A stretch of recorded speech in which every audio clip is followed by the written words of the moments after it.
What's going on, everybody? Welcome to the After Prison Show live stream. It has certainly been a while since we've done one of these. And joining me today on this Friday, Terry and Free Dave. Shout out to all of you guys for rocking with us on this thing. Thank you so much for being here. And today is definitely going to be a very crazy day. What follows this live stream is going to be the video that I know a lot of you have been waiting for. However, this was certainly a video I never wanted to have to do. But at 3 p.m. Eastern Standard Time today, I will be giving you guys all of the facts and the full story about everything pertaining to the Yanni situation. Before we get to that, that will be at 3 p.m. This live stream, again with Terry and Dave joining me, we're going to do a Q&A, we're going to tell some stories, and this is pretty much going to be what I consider the good before the bad. But again, shout out to everybody rocking with us on this thing, and a special thank you to you two for joining me. Absolutely. What are you doing? You're nodding out already on me, man? Whew, long evening. So for those of you who don't know, these two guys are super tired. They actually pulled a 12-hour Twitch stream for After Prison Show last night playing this new God of War game. And just a real special shout out to these guys for being able to still be coherent enough to join me on this. Brandon Holt Vlogs, shout out to you. Thank you so much for that. Yo. And again, thank you so much to everybody else joining us as well today. Let me know what you guys are up to today. If you have any questions, ask those questions. Again, we will be doing a Q&A in this. We are going to be telling some stories, and we're going to try to keep these two guys going, considering they just pulled a 12-hour shift last night on Twitch. Still going, no naps. Still going. Terry got the nap. I did get I got a little 2 hours in, passed out in front of the camera, which it helped me out a little bit. Nah, not too much though. So you actually fell asleep during the live stream? During the live stream, I did nod out. Actually, this is what he looked like. That's what it was looking like? We're going to try to keep these guys awake in this live stream. Joe's doing pretty good doing that so far. Yeah, well, I don't know if it's me so much or if it's the Red Bull, but one of the two is definitely keeping these guys going. I've pumped them full of Red Bull for this live stream, and it's just a real special shout out to these guys for taking the time to do this with me. It's almost like we have the APS support team right here. Cody in the background getting things squared away and handled for this stream. Dave and Terry joining me before what will definitely be coming at 3 p.m. But let's talk about like how last night went for you guys first and foremost. Like, you guys did this thing for 12 hours. Did you think you were going to be able to beat this game last night? At first, every other God of War is like 10-hour gameplay. That's like about the average. And then like after I'm like an hour deep into the game, everybody starts going, this game's 30 hours plus, right? Look, let me shout out your boy Tim asking about how Connor is doing. We actually just went and met with Connor the other night. This was the first time you got a chance to see him. And Connor's doing great. It is my hope to be able to bring Connor back on like as soon as I possibly can. But the dude is just working so much, doing the tattoo apprenticeship as well. But special shout out to Connor. Special shout out to this person right here. Everyday winning. Oh man, I couldn't even read that right there. I got it was 3v3 ride bread. Yes. Have we heard back from Rabbit yet? We probably have. We just haven't had a chance to get to the P.O. box just yet. We will make sure that we're able to do that next week. There's been so much going on. I've got a lot of announcements that I'm going to be making in the stream as well, letting you guys know what we have upcoming. Medea, any advice to overcome depression from drug withdrawals? Terry, why don't you go ahead and take this one right here? I mean, what do you think? All right, I'll give you a little bit on that. I've never suffered from withdrawal myself, but I have seen it, and there are a lot of methods and things that you can go through, a lot of things that you can do, and meditation is one of those things that I found to be soothing and calming for me. Getting into yourself, getting in touch with yourself, kind of find yourself a nice little peaceful area to sit down.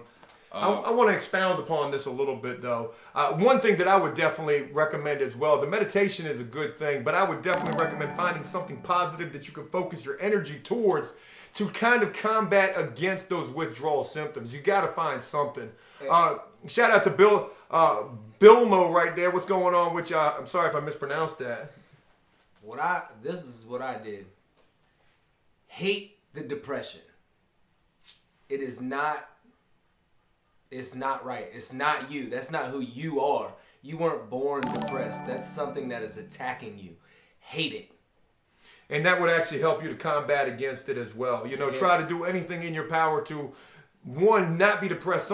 Focus on positive things, but also, you have to use those positive things to combat against those withdrawal symptoms. Brandon, shout out to you again, man. Again, we're going to be talking about a lot of things. I've got a lot of announcements that we're going to be making in this video. Let you guys know just a lot of what's been going on behind the scenes. Everyday winning. Shout out to you again. 5 more for Dave getting the name right. Bam. Had it not been for Dave, I'd have never known how to pronounce that. I thought that was a glitch on the computer screen right there. hey, what am I? What's up with all them 3s, 4s, and 6s right there? A couple of 1s in there as well. Playing CeeLo. Banging. Look, we've got a lot of stories that we're going to... There's just so much that's getting ready to come about. We are going to do some Q&A in this. We're going to try to tell a couple of stories. We've got some major prison stories coming next week as well. Ralph Smith says, hey, Joe, thank you for trying to be positive in light of negativity. My question, how close have any of you gotten to losing your Junies? To be honest with you, I've had a couple of guys who were, feeling the kid while I was locked up. And I don't mean literally. I mean like... Well, what about Hey, you see Joe over there? Joe be looking alright. What about Dave, you've actually come probably closer than any of us, and there's a story that accompanies this that's going to be coming to After Prison Show real soon. When you hear this story, you're going to have a hard time keeping your composure together. You're going to have a hard time keeping it together when you hear what Dave has to say. We've actually filmed that video. That's going to be coming real soon. Terry, during the time that you served, did you ever come close to losing the Junies? You were at some pretty high institutions. Yeah, I can say that honestly, I've been lucky enough not to be close to ever losing the Junies. So, have you ever heard "Body Like a Backhoe"?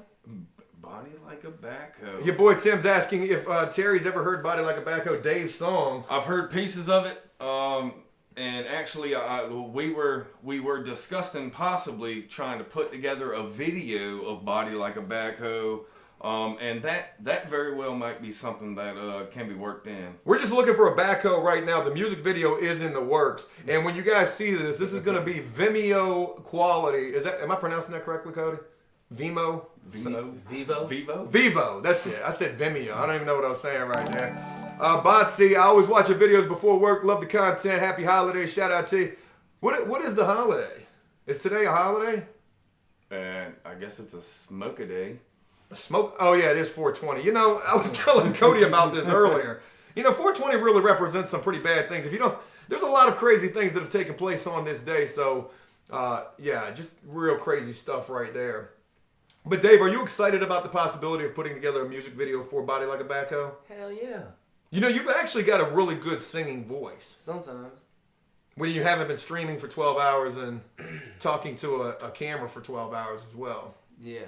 I don't know. I'm looking forward to doing it, though. Oh, yeah. We're going to get you in the studio just like how I got in the studio. And we're going to put this thing together real good. We'll put some little synthesizers on your voice and make it sound like you're like Justin Bieber. Ooh, T-Pain. I'll be the Biebs. You'll be the Biebs. Be looking for the video to be coming real soon for that. I'm a believer. You're a believer? I got some announcements to make for you guys real quick. I'm going to go ahead and get into those. Look, there's a lot of really good stuff that's coming to After Prison Show, especially next week. We're getting back to some prison stories, cooking videos, and we've also been in the process of lining up some really big interviews. I hope you guys have enjoyed the interviews we've been bringing you thus far with the guy who went from a prison guard to being a prisoner, and also with the young lady who joined us yesterday, Jess, who went through a really horrific situation herself. But we've got 2 more interviews we're trying to get lined up right this second, and these are just as big and powerful as those first 2. After Prison Show is also in the process right now of getting our website put together, and when you guys see this, we're definitely putting a lot of work into this thing right now, and this is going to be like our little home away from home outside of YouTube. You're going to be able to find a lot more really awesome stuff there. So those are a couple of things to definitely be looking forward to. I want to allow Terry to tell some prison stories for After Prison Show because this guy has experienced some very crazy stuff. In fact, we just took Terry this past week back to prison. And, you know, without giving away too much about that, what was that experience like for you? Man, I tell you, man, it was like, I don't know. It was at first I thought that this was just going to be, you know, all right, let's go here. Let's take a look at these things. And, you know, I'm just going to point out a couple things here. No big deal, no big whoop. But the second we turned down that road, man, and I started remembering what it was like in that van on the way there, and how apprehensive and how just nervous I was, because knowing where I was going and knowing the stories that I had heard about this particular institution, I was like, man, this might be good. You know, this might end up, you know, I might end up. It was almost like a deja vu moment, almost reminiscent, and yeah, it's crazy. We took Terry back to one of the worst prisons that he was at, and just this video and some of the stories that he tells along this ride, absolutely crazy. Christian, shout out to you. Thank you guys so much for these donations. It really helps us out a lot as we're working toward bigger and better things here for After Prison Show. Rotention. Hey man, been watching your vids for a while. Shout out to you. Thank you for the support. To everybody who's been rocking with the After Prison Show on Patreon as well, a special shout out to you guys. We've definitely stepped it up in major regards with the Patreon, offering early access to a lot of the videos that we've shown this past week. And we're going to be continuing doing things there, as well as having live streams just for Patreon as well. So if you guys aren't rocking with the After Prison Show Patreon, I'd highly encourage you to do so. Beer Chimp, shout out to you. Love the content. Always watching the videos when I get a chance. And so glad Dave's finally free and back to enjoying life, the free world, never taking a moment for granted. And making the most of every day. And you really have been. I mean, last night's a perfect example of that, doing a 12-hour live stream on Twitch and then jumping right into this. Yeah, absolutely. I mean, See, Joke, shout out to you. I was telling everybody on the stream, man, my whole family was in that stream last night. Yeah, it was pretty awesome. And, you know, let's talk about that just real quick. You know, your relationship with your family has been pretty much like my relationship with my family. You know, they've had to cut ties with me in the past. Tired of the bull. Yeah, and this is the same for a lot of people. You know, when you constantly make mistakes in your life, your family gets tired of it, and eventually you have to cut ties with dead weight until those people are able to make the changes they need to make. Movie Dog, I'm also doing the $25 on Patreon from $5. Shout out to you, man. Thank you so much for the support as well. But, you know, when you're able to get yourself back together and you're able to show your family, hey, look, I finally get it. You know, I've been locked up multiple times. I'm ready to get myself back together.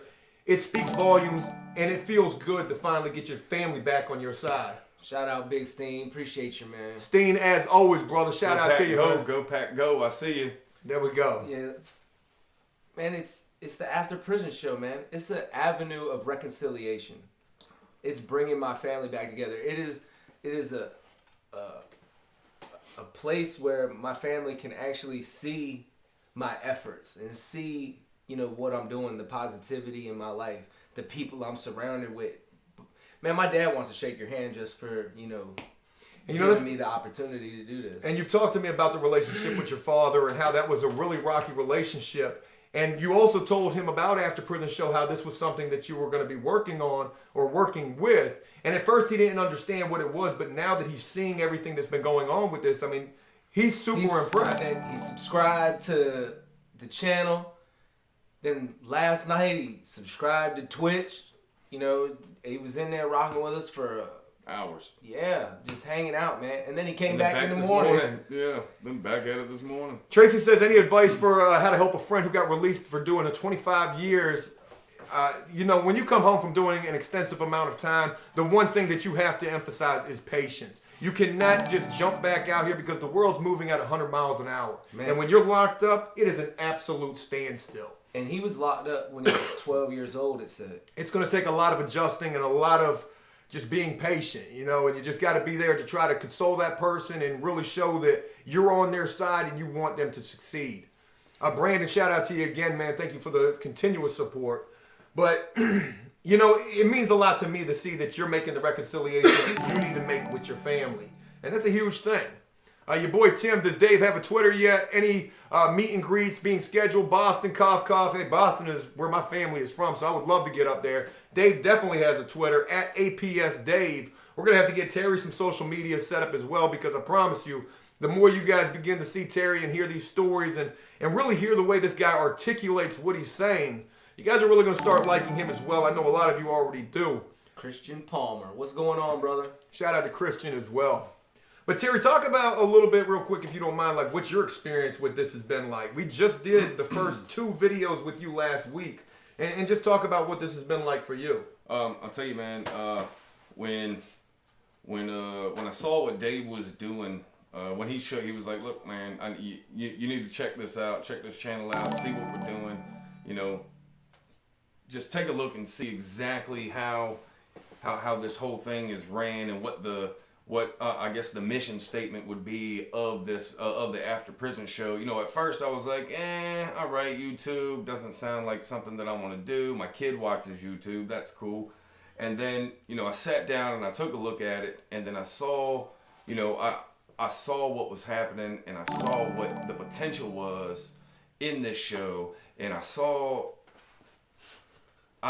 tried to look at how many people this could possibly help, and I was like, man, yo, these guys are doing something.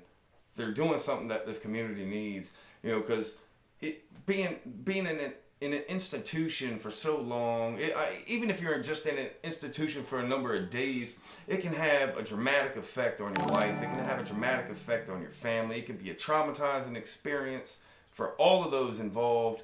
And then seeing what you guys are doing and seeing the lives that you're touching just through voice, just through telling a story, telling a tale, man, the impact can be phenomenal. The impact of just this right here on someone else. Just last night, man, just talking to some of these guys last night from that live Twitter feed, or from that live Twitch feed, man, I was seeing some of these responses and some of these you know, comments that we were getting, and I started to internalize it, man, and I was like, yo, you know, this is definitely a good thing, man. And so many people reach out to this thing because they're going through stuff, and they stumble upon it, and then they're like, wait a minute, you know, I'm not the only one. And that feeling right there can be the beginning of recovery, whether it be drugs or just depression, life or crime, depression, any of that. You know, real quick, let me give a couple of shout outs to Isaac, Marshall, and also Angel, who says she's rocking with us while doing her her Uber shift, just listening to this. Thank you guys so much for the support. May, Packers Terry, ew, disgusting. Well, you must be a Bears fan. But again, thank you guys for rocking with this thing. Again, you know, we're going to try to keep this thing as positive and as entertaining as we possibly can. We got some real crazy stuff that I have to address at 3 p.m. That's going to be immediately following this live stream. And just a real special thank you to everyone taking the time to rock with us on this thing today. Callum says, hey, Joe and APS Army, I recently found your channel a couple of days ago, and it's quickly becoming my favorite place on YouTube. Keep up the good work, guys. Thank you for rocking with us. Not to toot my or our own horn here, but we keep things absolutely 100 here, and the absolute mission of this is to inspire, entertain, and educate as much as we possibly can. All 3 of us who are sitting right here in front of you, and pretty much everyone else who we've brought on After Prison Show, everyone else that we've brought on After Prison Show has gone through crazy things in their lives, and it is my hope with the reach that we have and continue to grow towards more, that we will be able to inspire, educate, and entertain just the masses. You know, this is what I consider as real as it gets. And, you know, to see people come out of a negative situation, whether, like you said, it's addiction, crime, prison, depression, whatever it may be, this is what I hope just gives people some type of motivation, inspiration, anything along those lines to say, you know what, shit can get better. Look at what these people have gone through. They've gone through similar things that I'm going through right now.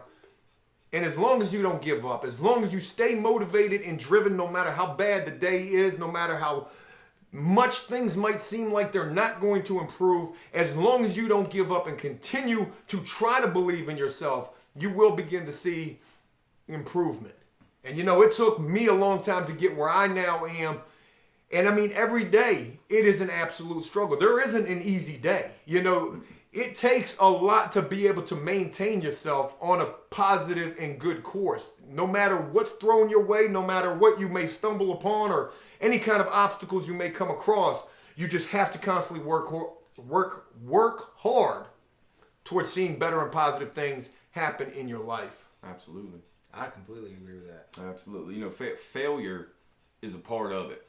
You're gonna fail. No one has gone through their life without some sort of failure, and it's the overcoming of that failure that just shows. Once you've gotten past that, man, it just shows how strong you truly are, and you can't ever look at the failure and just quit right then, because that's what leads down the roads that we're taking, that we have taken in the past. It's getting past that, man, that just makes it all worth living. White Trash Wonderful says, thanks for what you're doing. Your stories of struggle, strength, and success are helping people. You give people hope. I'll tell you something really crazy as well. Like just yesterday, as a matter of fact, it's not every day that it happens, but it does happen from time to time where people come up to us, tell us that they rock with the channel. Dave's seen it since he's been released out on his own. People were like, hey, you're gay Dave, you're free Dave. What's up? Let me shake your hand. But just yesterday we were out eating lunch. This girl came up to me. She was on the phone, and then she came up to the table where me, Dave, and Cody were sitting eating lunch at, and she had her boyfriend on the phone, and he just wanted to be able to speak with me. And I mean, it's these type of experiences right here that are just super humbling to me and lets me know, in the midst of whatever kind of chaos and crazy shit that may happen from time to time, it lets me know that we're still maintaining the right course, And again, like I say, it's never going to be easy. No matter how far along you get in life, no matter how successful you may become, you will always have to work as hard as you possibly can to maintain that. That's right. I mean, making the right decisions is like exercise. The decision is always going to be hard to do right because it's easy to do wrong. Mm-hmm. It's way easier. Way easier. But once I found out in my life, once I was able to finally make the right decision, the hard choice, the next time it came around and I seen the situation, I was like, man, I know better and I know I can do better. So I'm not even farting over that stuff. Good way to put that, Dave, and thank you for not cussing. Samoa, thank you so much right there. Saying that you used to be a female prisoner, but you still rock with this channel. It just amazes me the reach that we have. So many different people. I just got a message the other day on Twitter from a cop in Tennessee, or West Virginia, excuse me. In West Virginia, this guy is a big time supporter of the channel, really appreciates what we're doing. And it's all of you especially, that just constantly keep me motivated and keep this team motivated to continue to press forward no matter what the situation may be. And unfortunately, as of late, there has been a situation. It's been a negative situation. There's been a lot of crazy things that have been taking place and a lot of stuff that has been said. And after this live stream, I will be addressing that in the video that will precede this. And I just hope I'm able to answer a lot of the questions that you guys might have. Randy the Freak says, longtime fan, keep up the good behavior, guys. Man, shout out to you, brother. I remember seeing you rocking with many live streams that we've done, as so many others of you who have been donating and being a part of this chat as well. It's a good damn thing, man. Yeah, and look, dude, Evil Dipper, you still up? And again, I can't emphasize enough, special shout out to these two guys. If they look exhausted and drained, it's because they were up all night last night on Twitch playing this new game that just came out, God of War. It's a bad game too, bro. It's awesome. Yeah, I know nothing about this game. They wanted to stream this game last night. Thought it was a really cool thing that they did. And, they wanted to be able to beat that game. They weren't able to do it. But I will tell you one crazy thing about this, and Dave mentioned this earlier.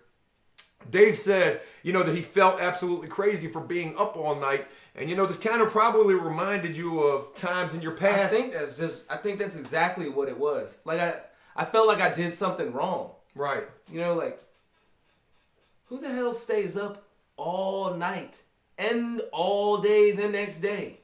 Well, the good news is you didn't do anything wrong. No. Man. You were up all night for the right reasons, I guess. I started drinking coffee at like 3 o'clock in the morning. Yeah, it was about 3 in the morning. I'm drinking beer and coffee. Like, I got a beer and a koozie and a cup of coffee right next to it. Like, the biggest difference the biggest difference in this feeling, the way, I'm feeling the same way he's feeling right now, except, there's no guilt involved today. You know what I'm there's saying? no guilt. I just feel like you worked a double, basically. I mean, that's what it was. Graveyard shift. Sammy Speed. Sammy Speed, I want to say something about this guy right here. Last night he was rocking with you guys on the Twitch stream. Big time. And he got blocked for some reason. But a special shout out to this guy. He emailed me about this morning. I emailed him back, said I was going to get that situation resolved. How did he get blocked? It must have happened through through a mod or something like that. Hey, I'm sorry, man. We didn't even know. We didn't know anybody got blocked. Yeah, we do have mods of the channel, and we'll get that situation resolved. But a special shout out to Sammy Speed right there. My dude. But yeah, man. There. He came. I think he came back this morning.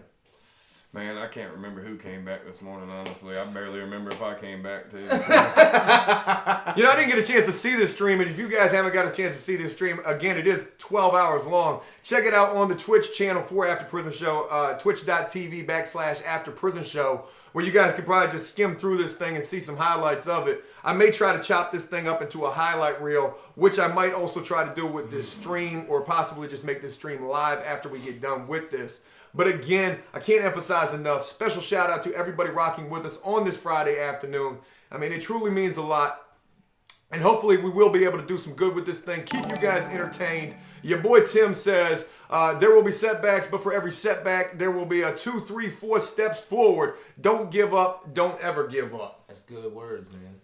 I remember this guy in prison used to say, this is just a minor setback for a major comeback. There you go. Yeah. Or use the stumbling block as a stepping stone. Yeah, there's a lot of good ways that you could put it, but no matter how slickly you word this thing, the words mean absolutely nothing. It's all about the work that you're willing to put in for yourself. Again, I can't emphasize enough just how many people message me on a daily basis, and I've been trying to respond to as many of them, especially on Facebook, facebook.com/AfterPrison, where we receive just tons and tons of messages from people of every creed and credence of life. I'm not even sure if that's a real word, but young people, old people, people in just different, whether they're in law enforcement, whether they've been on the side of the law that we've been on. But these people just reach out and just tell me like either what they're going through, what they're experiencing, what they've been through. And, I just try to give them a positive piece. Hey, look, don't ever fall back into the BS. Anything can be overcome so long as you just keep fighting to make sure that you overcome it. I hope this could help somebody, because it helped me. In my addiction, I slipped. Like, in the very beginning, when I first started, I slipped a couple times. Like, 2 or 3 times. Right. And they were spread out, like, within a week's time. Like, it was never every day. But after every time, I just kept telling myself, like, you didn't fail. You just slipped. You didn't relapse. You just slipped. So don't do it tomorrow. And that was, like, the thing I kept saying. Until finally, you keep telling yourself that so much that the last time that I used drugs, I told myself, I was like, I'm going to do, I so badly don't want to do it. I'm going to do whatever it takes not to do it again. And that's when, I went a step further and put myself into another program. And, I did that whole 8-week program where you pee in a cup every day. I passed that program with flying colors, and it was from 9 a.m. to 2 p.m. every day. And I'm going to address that situation right there especially. Logic Pro X Gaming, shout out to you. Thank you for the support. But look, when you battle addiction, it is ultimately up to you what you're going to do in that situation. How much do you really want to change? If you listen to what Dave says right here, where he's talked about he slipped a couple of times and then he went to a daily treatment center where he had to take a drug test every single day. I mean, that level of dedication right there definitely proves that you want to make some changes. Junior Greek, shout out to you, man. Thank you for the support as well. And it's just unfortunate because some people, and it could be with anything. It could be like with smoking, for example, because I smoke cigarettes. I've been trying to quit forever. Obviously, my level of commitment to trying to get beyond that isn't that strong. It should be a lot stronger. But you know, that's just what I deal with right now. I want to stop. I really do. But I'm not taking... I know I could be doing more to try to stop. For example, when we met with Connor the other night and had dinner with Connor no longer smokes cigarettes. He used to smoke, and he quit. And he quit because he needed to have extra money so he could go buy a vehicle. And he told me his reasoning behind quitting was because he says, I'm spending $150 a month in cigarettes, and because of this, I can't afford a damn new vehicle. He quit smoking and now has that extra money and just recently went and bought him a new work truck. So a major special shout out to Connor. And when it comes to the addiction, it is all about the amount of work that you're willing to put into it. Simona, shout out to you. I like what they say in NA, 2 ways to approach fear. Fuck everything and run, or face everything and recover. You know, I'm going to say something else about it too. You know, cling to your friends that care. And and it's hard sometimes to differentiate. Differentiate. Yeah, I'm tired. Gabriel, shout out to you. Sometimes it's hard to differentiate because, you know, you got the friends that are doing the same stuff you're doing, if you want to call them that, and then you have friends that have cut you off because of what you were doing. But the truth be told, those are the friends that care, and they just couldn't deal with that no more, and couldn't watch me. You know, I'm gonna use myself as an example. Couldn't watch me down that path, and that I bring it up because, you know, me and Terry have been friends for a long time. You know, what, like since 2009? 2009, yep, somewhere around so there. It came to the point, you know, in my addiction where Terry and his wife and his kid were like, you know, you're not allowed over here, bro. Like, we don't want to see this. You don't want to stop. We're not going to watch it. And they cut me off. Like 100%. Can I share a story with them? Yeah. Yeah? Mm-hmm. You're cool with that? Yeah. All right, so my wife and I are sitting down at her house one day. My kid's sitting on the couch. Dave comes home. He had just come home from working with us, and we're sitting there watching TV, the news, maybe whatever it was that we were doing. Dave was living with you at this point? Yeah. Dave was living with me. He was guy on the couch, you know. But he was putting forth effort and all that, so I had no problem with it whatsoever. No one in my family had any problem with that. My wife loves him. My kid loves him. You know, I love him. So absolutely, man, no doubt. Well, Dave's sitting over in the corner, and I'm watching TV, and my wife is like, "Hey, Terry." I'm like, "Yeah." She's like, "Something's wrong with Dave." And I turned over and looked, and he's laying like this. And I was like, "Man, he's just tired. He's asleep." And Devin's like, no, Terry. His lips are blue. And I look over at him, and as I'm looking at him, he's going down. And he lands on my son's lap. My son was like, I guess 9, 8 at the time, something like that. Well, bam, right on his lap. Down. So I get up and I go over and I look at him, and blue, you know, blue lips. Pale, ashen, completely white, kind of slobber on the side of his face, not really breathing. So I'm like, "Babe, take Mikey upstairs right now."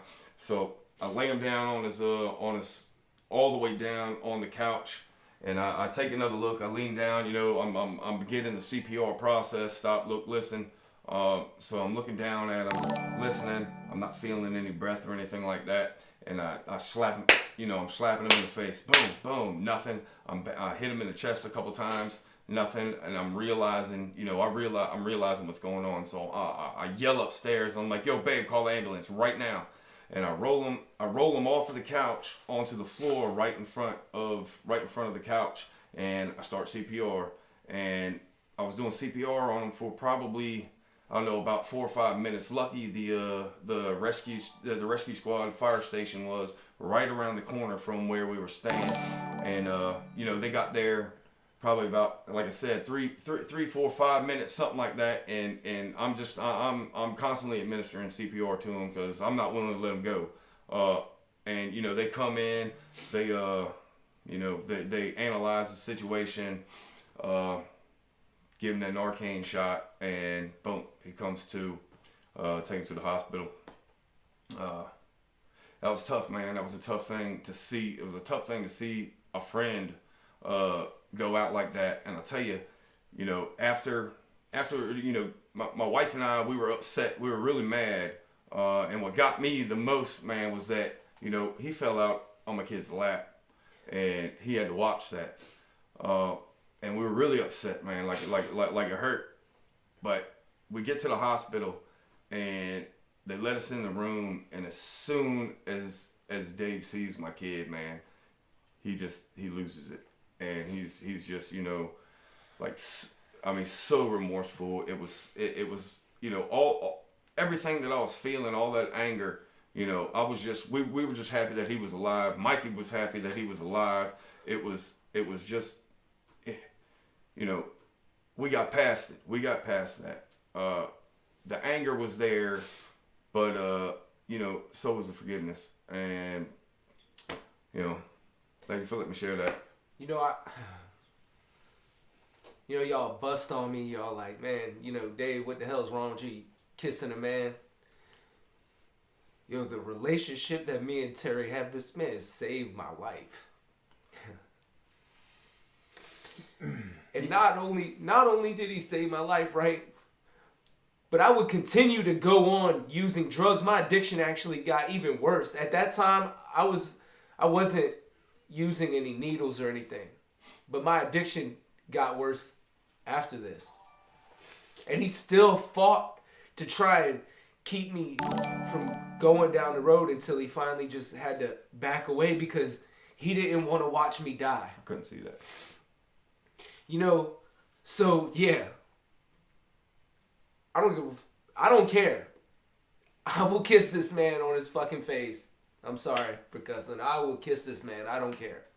He saved my life. I'm not homosexual. I'm a funny guy who likes to have fun, so I laugh about that, but man, this dude, y'all heard it here. You know, I mean, I never even knew that story. You know, I had no idea about that. I know from what Dave had told me about the relationship between you two, how good of friends you were.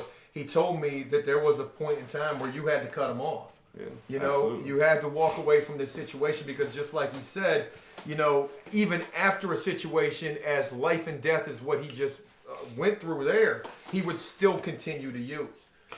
You know, and sometimes that is, what more can you do? I've said this so many times with so many different individuals in so many different situations, but if a person is not willing to change themselves, what more can another person do for them? You can't force anybody to make the changes they need to make if they're not willing to make those changes for themselves. Yeah, absolutely. And, you know, distancing yourself from somebody that's in that situation is hard. It's harder. You know, it's hard to do that, especially when when your relationship is like that, and it's so close to home and it's so close to your family, and you're like, man. Now, you know how I know that he cares about me? Because the moment, once again, thanks to AfterPrisonShow, you know, the moment that they seen what was going on in my life, man, immediately they started calling me. And well, first thing, I had to ask my wife if I could do it. That was number one. I had to ask her if it was cool, you know, if I started kicking it with him again, just, you know, at a distance, just to say what's up. Yeah. And well, you know, she was like, look, you can holler at him, man, but I'm not ready for him to come back into our life yet. And it was a while. It did. It took a while. After my wife saw what was going on and saw the work that you guys were doing, you know, finally she was like, let me talk to him too. And, you know, we slowly began to rebuild, you know, some of the trust that had been lost. Absolutely. Crazy. You know, and again, what more can I say about the situation? I mean, this is as real as it gets right here. Again, for Terry to share this story with all of us, you know, this was something that I had no idea. I knew that there was a situation that had taken place where Terry had to cut Dave off, and I didn't know what it actually stemmed behind, but to hear this, I mean, this just really hits home. It probably hits home for a lot of people out there who are seeing this and have either experienced this from one side of this or the other. But it's just a really, really crazy thing. It is 1:40 right now. We've only got about an hour and 20 minutes that we're going to continue to do this stream for. Yeah, the chats. I appreciate y'all for all the excuses y'all are giving me. They were like, damn these onions. I'm not crying, it's the allergies. Hey, man. Trying to help me out. You know, I can't sit here and say that I've never cried on this either. You know, a lot of this stuff is just very, very, it's just that real, you know? So I want to move on, though. You know, that was definitely a very hard-hitting and very just unbelievable story to have to hear. I can only imagine it was that much more to experience and go through. But I do want to change the direction and tone of this if we could. You know, I do want to field some questions. We are going to tell some more stories. I didn't have any idea that that was going to be one of the stories that was going to be shared here. But, you know, that's what happens when you do this thing live. Plant Fiend, I swear that like button told me she was 18. Well, there we go. I needed a laugh. Dave, where you going? You getting the box of tissue still? It's in the ladies' room. Dave's got to use the restroom. Mm-hmm. So he'll be right back. But, you know, Terry, like you had mentioned earlier in this, Jersey, shout out to you. B. You know, you were a super supportive After Prison Show. You've definitely helped us in a major way along with everything that's been going on as of late. Just thank you so much for supporting this. She rocked with us almost all night last night, too. Did she really? Yeah. She about kept me awake. But, you know, Terry, you had mentioned at the beginning of this how you hadn't really ever experienced the addiction side of things too much. You never really dealt with withdrawals or anything. And, I mean, you're like me. Probably have some drug use in your prior history, but nothing to the point of, you know, a physical need to use those drugs. Yeah, I've never reached the point of dependency with anything other than, like same thing, cigarettes. That's like the most, that's the one thing that I can't let go, and I've tried to let it go just like you. I actually managed to let it go while I was in prison. I was at the penitentiary that we went and visited. Right. And they were still smoking back then, weren't they? Yeah. Still had cigarettes in there. You could buy cigarettes with commissary from, you know, like the store box guy for like $10-15 worth of commissary. They give you a whole carton of cigarettes, right? Because you know, cigarettes were money. Now, mind you, they were old beat up packs that probably been passed around for years. But my old cell partner ended up getting moved out, and they moved another guy in, and he was a non-smoker. And you know, respect's a big thing in there. And you know, when you're locked in that cell, you don't have a lot of room, and especially in this place, like I could literally touch both walls with my hands in these cells of this particular prison. So I'd smoke over, you know, I'd sit on the sink, which is right by the gate, and I'd smoke with my arm out the gate. And it went on like that for maybe 2-3 weeks, man. And finally I was like, you know what, man? I'm just not going to do it. I'm just not going to smoke anymore. And I managed to stop smoking. I'm not going to say quit smoking because I smoke now, but I managed to stop smoking and stave off that, you know, that need for a little over 7 or 8 months. And he ended up getting released and going home. It wasn't the next day before I had a can of roll-up sitting in there. I'm twisting up cigarettes, smoking like a freight train again. Special shout out to Alex, Tracy, and Steven for those donations right there. You know, I am trying to allow these guys to tell these stories without the interruptions. So if you guys are donating, I will try to shout you guys out in between the stories. Fraggernaut says, hey guys, been watching you guys from the beginning. I'm a current correctional officer in Florida, and we talk about your videos all the time at work. We've adopted the phrase Junie Cakes in our every night work. Keep it up. Shout out to you, man. That really is just an unbelievable thing to even think about. I actually had somebody reach out to me via Facebook and was asking me if I was interested in creating videos for the Department of Corrections to show to the prisoners. You know, because you know when you get to prison, they show you some videos, and these videos, and this guy is actually in control of like showing the prisoners these videos when they first get to prison. I want to say this guy's in Florida as well. But Terry, I mean, obviously you remember the video pretty vividly. It's that old candy bar on the pillow video Hey guys, I'm not sure who left this candy bar on my pillow, but I don't even like chocolate. Take this, please.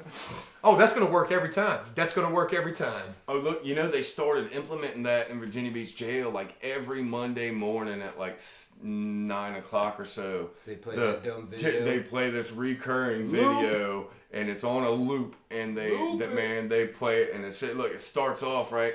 It's just like, you know, you get like a scenic view and everything, and then the camera pans down, and now you get the chain link and barbed wire, and then you see the big tower, and then you got this random whack dude in a suit, and he's standing there, and he was like, if you're watching this video, you are experiencing a horrible time in your life, and here are some of the things that you might need to know to help you get through this trying time. Dude, and from the moment he opens his mouth, everybody in there is like, turn that off! Hell yeah. Oh, man, that video. Sammy Speed, shout out to you, brother. If we reach 1 million subscribers, he said he's going to shave his head. Who's with him? Steven right there, $5 just to see a Joe close-up. I don't know if I can do that with this camera. We've got a different camera going on right now. But thank you so much, man. I appreciate that. I will give you the close-up in 1 second. But, you know, just think about that real quick. What if we could create videos that they do show in either the jails or the prison? We would be snitches. That wasn't what I was thinking at all.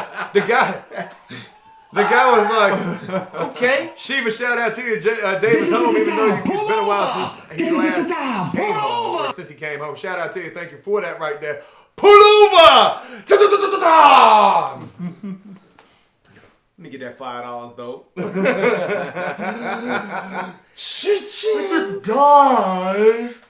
Let's go ahead and dive into this video that's now being shown in the Department of Corrections. Hi. If you're watching this video, then obviously you're in a very negative situation. I used to be there as well, but now I'm not. It almost is like the Passengers Malibu ad. Oh my gracious. That guy. I used to be a criminal, but now I'm not. Now I make rules. So how did I succeed after prison? Well, first and foremost, cut the BS out of your life. Cut out the negative people and the people who will try to bring you down with them. If they are no good for you and they're no good to themselves, you don't need them in your life. Second, never give up. Do everything that you have to do in an effort to make your life better and avoid going back to a negative situation like where you currently are. Sour Milk Baby, shout out to you, brother. Thank you so much for the support. He said, bring back Salt and Pepper Joe. Oh, funny guy. Yes, Joe does dye his hair. Just for men. I got to admit that. Oh, you dye your hair just for men? That's the product. No, that's the actual brand. Oh, I would just... that's not what it sounded like. No, Dad. I know. Is that not what it sounded like? It didn't sound right at all. I do apologize. Thank you for catching that. I mean, you know, Gay Dave, I catch all those slips. You catch everything. That's not the only... That don't even sound right. You catch everything. That don't sound right at all, Dave. Moving on. That's why they call me Gay Dave, because stuff just comes... you just things slip out of... Everything sounds crazy when I say it. Yeah, we gotta move on real quick. Dave, I mean, first of all, the hat that you're wearing says Gay Dave. APS. It says APS on the front. It says Gay Dave on the back. The shirt that you're wearing says APS Army on the front. And what does it say on the back? Gay Day. I mean, you gotta rock the merch. You know what I'm saying?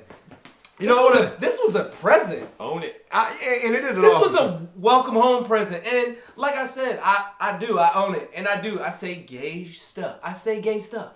But look, I want to tell a really funny story real quick. This happened last year before Dave had to go turn himself in when we were live streaming a lot. Oh, God, I already know where you're going with this. Don't worry, I'm not going to cry this time. We were making a bunch of crazy things. We were doing paintings. We were doing all sorts of really awesome stuff during these live streams. Who knows? Maybe we'll start live streaming more often. I don't know. But one of the times that we did with these live streams, I was making, we were painting wife beaters. So we made like this custom wife beater for Dave. It had like all of these pinks and purple colors on it. Whites and splatters. And I painted Gay Dave across the front of this thing. And I will never forget, after we did the live stream, we went to dinner. And Dave was talking to somebody. And he was like, yeah, my name's Gay Dave. They were like, what? He was like, yeah, pulled the shirt off, got the wife beater on. I'm at the bar with the wife beater on. We're at the bar and grill. May, how much do I need to donate for Terry to burn that Packers merch?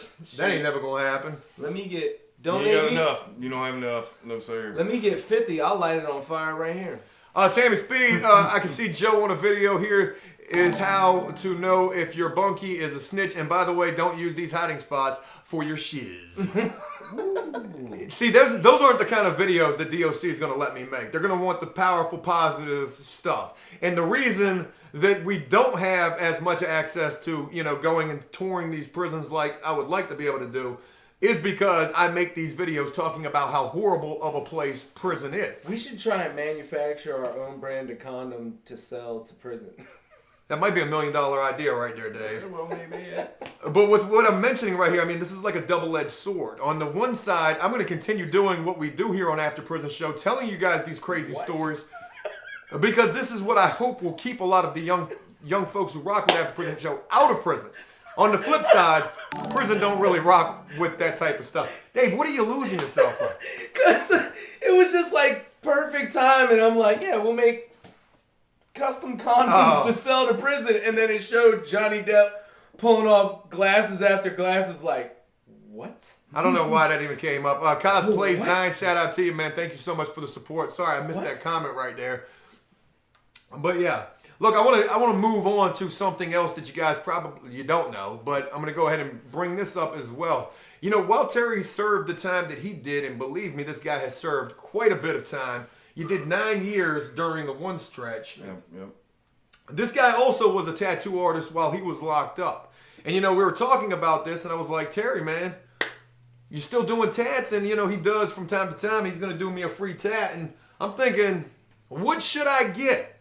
I gotta get some new work, and I'm just wondering, what should I get? You guys leave a comment, let me know what Joe's next tat should be.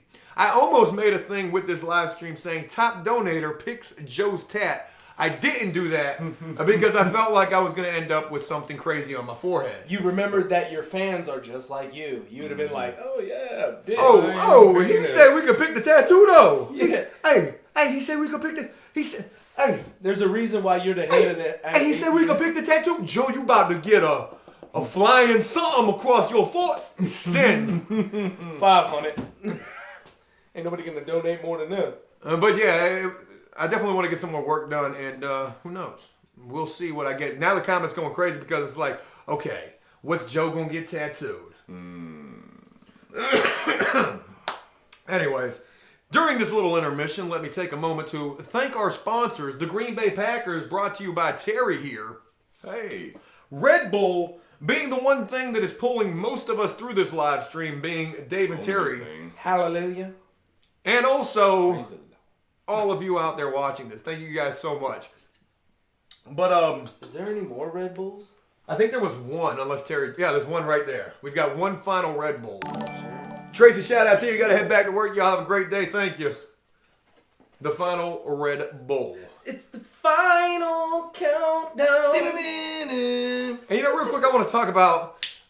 I was just playing when I was talking about the sponsorships. Obviously, we have none. But you guys couldn't even imagine some of the companies that reach out to After Prison Show offering sponsorships. In fact, I had a makeup company reaching out, asking me to do an unboxing video of some makeup. Ooh. I had somebody. Maybe she's born with it? Or maybe it's Prison Maybelline. Ooh, that's made out of Skittle juice. I was about to say, Chemical Rat, shout out to you, brother. Thank you for the support and love right there. I see you right there. You guys are amazing. Thank you for rocking with this stream. We've been doing this for about an hour right now. Things have been really crazy. If you guys have missed any of this, we will end up making this, we're going to end up making this thing live. What did she donate? 10 dicks? Whoa. DK. My bad. Dave. Shiva, shout out to you as well. Thank you so much. What is the DKK? It's a foreign currency. I don't know what it is, honestly. Oh. Shiva, what is the DKK? Maybe Deutschmarks? It's something like that. I'm not honestly sure. They're transferred over to the euro. I'm not sure. But again, it's crazy to think of how many crazy companies reach out to us offering these sponsorships. And I'm like, what are we going to do with a makeup tutorial? Yo, Jersey B reads my mind once again. Jersey B, yeah, Dave actually mentioned that earlier when we talked about this. He's was still waiting for that old penis butt tattoo y'all were going to do last year. That ain't going to happen. That ain't going unless. I mean, it would perfectly cover. You know, the name that I gotta get covered up on my wrist. But I mean, I'm sure you don't want to go to your wedding with a penis butt tattoo on my wrist. Sammy Speed says I can pick the tattoo. How much? Haha. Yeah. Again. I'm just looking to get some filler work done. I mean, it goes like this: the crazier the tattoo, the higher the bid. You know what I mean? If you think, if you're coming up with some wild off the wall type tattoo, I'm not getting nothing crazy though, man. What I'm saying is, what if they donated like a stack? They don't do you a whole $100 or a whole $1,000. $1,000. $1,000 to go get a. I'll eat the tattoo gun for that. I'm kidding. Kayla Snowflake, will you live stream getting the tat? I'm thinking about getting some tat work tomorrow, so I'm probably gonna end up making a video as long as Terry's cool. I'll probably end up doing something tomorrow. I'm not 100% certain just yet, but possibly. We'll see how this thing works out. Robert Paulson, Dave, you could call them APS Junie jumpers. The condoms. Oh. Can you imagine the commercial for that? They're going to be assorted colors, too. I've seen so many crazy commercials on TV as of late that I really want to make like APS parody videos of. They got this one, it's for like a birth control pill, and the one's like, in this commercial, the girl's like, oh my God, did I remember to take the pill? Have you seen that commercial? I have seen that commercial. Okay, but look, that's not the craziest part about this commercial. I'm about to get to that. Hyperbolic science. The Packers are garbage, Vikings forever. Yeah, they did real good against Philly last year. But anyways, should have let New Orleans go up against them. It would have been a better fight. Youch. In this commercial about these birth control pills, at the end of the commercial, they say, because the whole commercial they're going, did I remember to take the pill? Oh, I'm on this other thing. Danish kroner. Nijar. It's a Danish kroner. Thank you. I can't pronounce either one. Naraj Krishnan? Yeah, Naraj Krishnan. You guys are better than me. Sorry if I butchered that. At the end of this commercial, can I please get to this? Because this is crazy. At the end of the commercial. So the girl is making the crazy face. Did I remember to take the pill? And then it says, will not prevent against HIV, herpes, or anything like that. And then she makes the crazy face and it's like, so it's almost like. She's like, what? Really? That's what I wanted it for. I'm about to give him that high five. What's that? Bride Francisco, shout out to you. Thank you so much for that. What's that? Can you sing? Can you do a sing prison episode, Prison Past? Yeah, we'll definitely look into that. We got a lot of content upcoming, and I'll try to keep that in mind. There's a lot of old prisons, that there are so many stories that you could really delve into and come up with some good content. And we've done a couple of videos like that in the past, Sing Sing not being one of them, but we've definitely talked about Alcatraz, Rikers. We've talked about a lot of prisons. And just here in the state of Virginia, you definitely got some old prisons here. Mm-hmm. Some that have been shut down and are no longer here. Some that are still operational to this day that should be shut down. Holding on for dear life. And in fact, in one of these upcoming videos, I think this video is coming out Saturday. It's going to be early access on Patreon. But we take Terry to one of these old prisons, and he tells a pretty crazy story while going there and while there about a crazy escape attempt that he saw take place while he was there. And it's pretty unbelievable. When you guys hear this, you're going to be like, wow, that is pretty wild. Yeah, like, how did they even think that was going to work? There was some thought put into it too, and it maybe it could have been possible, but and that's the messed up thing about it is, especially when you're up to no good. When you're up to no good and you got some wild ideas, those ideas sound good until they don't work, and then you're sitting there locked up like, why did I think that was gonna work? Josephina, shout out to you. You're definitely rocking with us. No words can describe the love I have for y'all. Thank you for keeping it 100. What you're doing has the power to change lives. So proud of how far you guys have come. Rock on, Josephina. Shout out to you. Thank you for those positive words right there. And thank you guys to everyone else rocking with us as well. Moving on. How you guys feeling, man? I could crawl under the table and go to sleep. Dude. Yeah, I cannot wait until this is done so I can go to sleep. Nah. I mean, give these guys a lot of credit. They definitely are working on. I'm enjoying myself. Absolutely. It felt good to get that other stuff off my chest and just laugh and waste some of this time. So when I do go to sleep, I won't wake up till tomorrow morning. I almost feel like like a puppy that has been ran all day long and just refuses to go out. You know, you're like, oh man, come on, go to sleep. And puppy's like, I'm good. I'm ready to go chase my tail for another 10 hours. And then you turn around and look, and the little dude is laid out in the middle of the kitchen floor. That's a pretty good puppy impression right there. You like that? Yeah. I do have a puppy. Hey, Jordy. So, you know, when we do the music video for Body Like a Backhoe, Terry, you're obviously going to have to be involved in this thing, man. Yeah. I have absolutely no problem with it. I'm 100% down, but as I told him, I'm not wearing Daisy Dukes.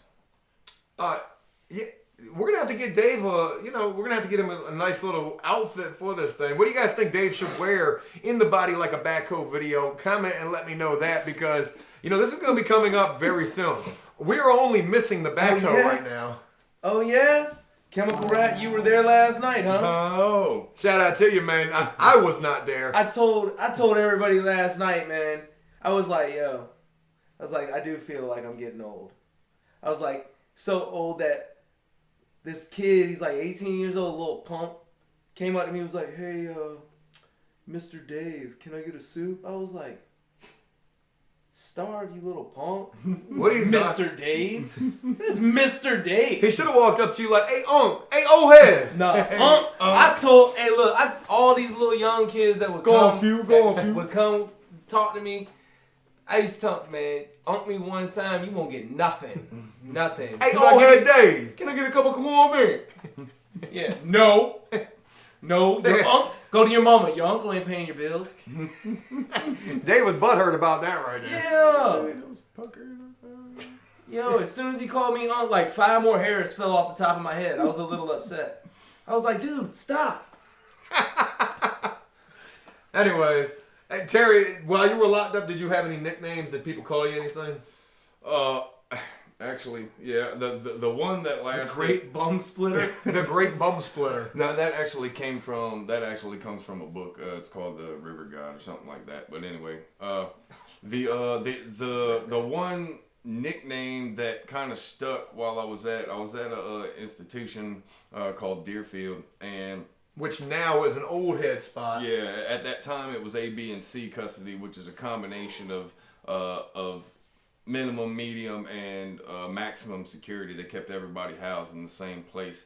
But in the little paper, you have intramural basketball league there, and I could ball. That's one of the things that actually got me through my time the most was playing basketball. And pretty much all sports. But they used to call me the drunken monkey, and that's it. They used to call me the drunken monkey just because I guess I don't know why. I guess the way that I moved around on the basketball court. So that name lasted about about a year and a half, especially during basketball season. So the drunken monkey, Yeah. Terry's prison nickname. This last time I was in there, right? Not to change the subject on purpose, but I seen someone said. You asked nicknames, and he was like, Terry the Panty Dropper, right? Yo, at Hampton Roads Regional Jail, the jail that you picked me up from, when you go in there, like if you get arrested and you're one of the guys that's unlucky enough to come in and have, colored underwear on, and they take your drawers from you, they give you these things, dude. Look, I swear to God, it looked like a white version of the underwear that Cameron Diaz wore in Charlie's Angels when she was shaking her butt. Like that's my word. Like so they were straight like booty shorts, dude. Right. So this is so you do laps, right? You walk around. Now I'm walking around a lot because I just got the cast off my legs, so I'm always walking. Well, the way it looks, it's like they're like off white. And then the stitch around the top and the stitch around the legs is like blue stitching. So it's like lace. No, it looks like a knee brace. Okay. Right? Or an ace bandage or something. You know what I'm talking about? Yeah. And it's laying on the ground, right? So I'm thinking it's a freaking ace bandage. I was like, hey, yo, somebody dropped their ace. I was like, woo! Yo, pull them janks up. Boy, I swear, boy, it looked like somebody had a Ducati and just killed the jank. a long streak. I was like, dude, how did I not see that? How did I see Ace bandage? Look, I picked this up, so I was David the panty dropper. That jank hit the ground so fast, it was like, yo, somebody drop, whoop, blue. And when it hit the ground, it was like, you know what I mean? Like, it was, that streak had been there a minute. I was mad. I started cussing motherfuckers out. I started cussing them out. I did. I was a little upset. I was like, are you kidding me? Like, y'all just left. Whose is this? I was mad. Everybody's laughing. I'm like, yo, whose is this? For real. Nasty people. This dookie draws in the middle of the pod, man. I couldn't believe it. Look, and then after the laughing dies down a little bit, everybody kind of starts looking at each other like, whose drawers were those really? Exactly. Who left them skid marks in them drawers? Who got them dookie-filled drawers just laying out in the middle? It was David, like, those your drawers. Yo, it was like, you try to throw it off and make it look like they weren't yours. Yo, it was like somebody just was like walking. They were like, just dropped them out of their pocket. just like shot that jank out like, can't be in my laundry bag when it's time for laundry. Throw that jank out real quick. Like, dang. Hit the Ducati thing. What did they do in the drawers? And then they was sliding back and forth. You know what I'm talking about, right? Like, back tire just to burn it out. And then whenever. Hey, shout out to Yanni. Thank you so much for being here, man. Whoever put that in that drawers, I know they were looking back at it when it happened. They were like, what? Oh, that's a good one there. That's a good one. We got to leave that in the middle of the pod. And they were like, So did they ever find out whose drawers they were? No, but every time like someone would fart, they got blamed. They were like, oh, that's your drawers. You smelling like that? You smell like a dead moose in here. Yo, the worst thing in the world is you spend your money. Hey, shout out to you, too, for sending those shank props to me. Thank you for the email and for the donation right there, man. Definitely waiting to get those. And we're actually going to be having, and Dave was just about to say, we're actually going to be having some shank prop merchandise coming real soon. That's going to be on our website. We're going to have a lot of really crazy stuff there. Steven says, what's the craziest thing you've made in prison? Terry, what's the craziest thing you've made in prison? Did you ever have you a weapon while you were in there? Yeah. I've had a weapon. I wouldn't say it was the craziest, but the warming racks from the kitchens. You know, you have they're stacked probably about 20, maybe even 30. You know, you can slide the cookie sheets, they're baking pans in it, and each one of those slides right into this little piece of angle iron, and that was one of those things that you'd see often when you're going through the chow hall. You could see those because they would be back in the line in the chow hall, and you could just tell there'd be missing racks, and you could look and see that one of those. And you knew somebody had one of those. Oh yeah, you instantly knew it, and they'd shake down and whatever. But it's a piece of angle iron, and man, that good little chunk. And then you find gutter nails a lot too, man. You've seen people with a bunch of gutter nails. Yep, those things are kind of like spike? ice pick. Yeah, gutter spike. That's a good one. I'll tell you one of the most dangerous things, and I actually had one of these myself. If you take apart a 13-volt AC adapter for a television, inside of this is there's interwoven slats with a copper coil wrapped around it. It's like the condenser, capacitor, or I'm not sure exactly what the term is. But this thing weighs probably about a pound and a half. But if I had it right here in my hand and just dropped it from here on this concrete floor, it's gonna shoot chunks out. It's gonna shoot it just from here, not throw it, just drop it. It's gonna shoot a chunk of concrete out. And this thing has 8 sharp corners on it. It's really heavy. And what you had to do, you take your laundry bag and you take a sock. You throw the adapter guts inside of the sock and wrap the sock up. And then you take your laundry bag and drop it down inside your laundry bag, and then you take some string and you tie it real tight so that it's a ball, and now you got your laundry bag right here. Then you take a magazine and roll it up as tight as you can get it, and you slide it in, and then you tie it off on one end and then tie it off on the bottom, and now you got a flail. And let me tell you what, I've never had to use it. I've never seen anyone actually have to use one of those things. And I'm so glad it never came to that, because that was sure enough a straight trip up the road. You're going someplace else. You get someone with that thing. And they're going straight to the hospital. You're going to Red Onion, and they're going to the hospital. Yeah, that's exactly what's happening. Upscale, man, shout out to you, man. Thank you for that. And, you know, I want to do a video about this. Hey, a dude actually had sent a donation and asked, you know, he said he's facing some felony charges. He's tried to do everything he can to make amends, but he still might be facing some time, and he's scared. And he was like, what do I do?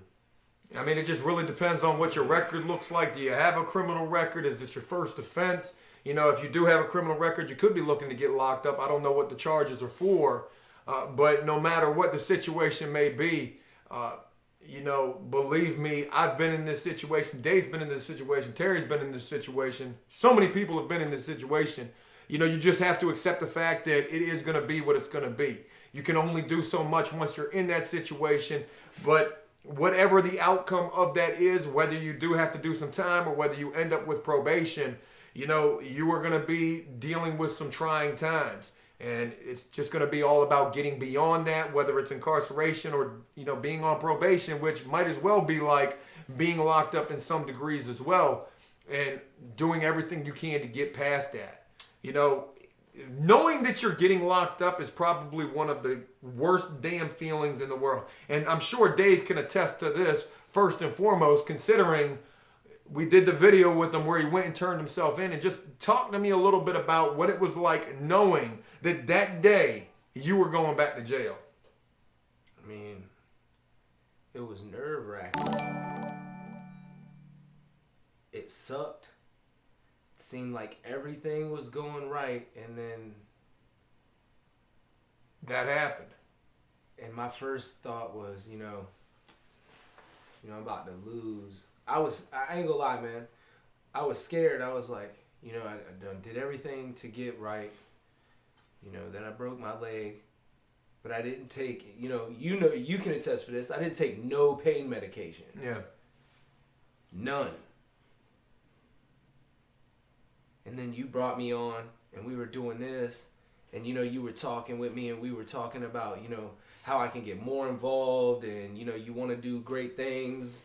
The Army loves me, and, you know, we're going to do this, we're going to do that, and then, you know, I get hit with this violation. Now I got to turn myself in.